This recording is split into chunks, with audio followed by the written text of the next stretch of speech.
Tu viens, ton GPS te dit que tu vas mettre 25 minutes, 30 minutes, et puis finalement, au bout de 50 minutes, t'es toujours dans les bouchons et tu sais littéralement pas quand est-ce que tu vas arriver. Ah, voilà, il y a une notion du temps qui est différente, notamment sur le management, la gestion avec tes équipes. Un oui n'est pas forcément un oui, un non n'est pas forcément un non. Je pense qu'on a tous vécu l'expérience avec un Yango. Tu arrives quand? J'arrive. J'arrive, c'est quand? J'arrive. Après, Et le fameux tout à l'heure. oui. Moi, j'ai encore du mal avec ça. On n'a pas la même notion de tout. Tout à, c'est quand? C'est 5 minutes, c'est 15 minutes, c'est 30 minutes. Je dis, de nos jours, c'est important. On parle en secondes, on parle en millième de seconde. Je leur disais, si on peut se mettre d'accord sur le 30 minutes, le 1 heure. Mais bon.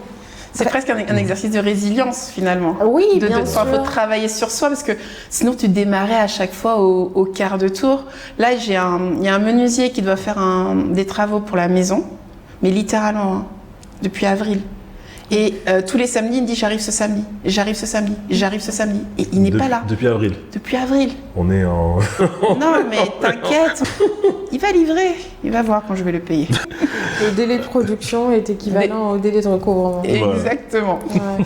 Après, je pense qu'il y a aussi une chose, c'est que à partir du moment où tu décides d'être dans un pays quel qu'il soit, il faut que tu comprennes que ce qui est normé, la norme n'est plus celle qu'avec ton référent initial. Finalement, le plus gros travail, c'est de te challenger, de te dire que ce qui est normal pour toi, par rapport à ton background, ton histoire, tes coutumes, tes valeurs et tout, ne le sont pas forcément ici. Pan.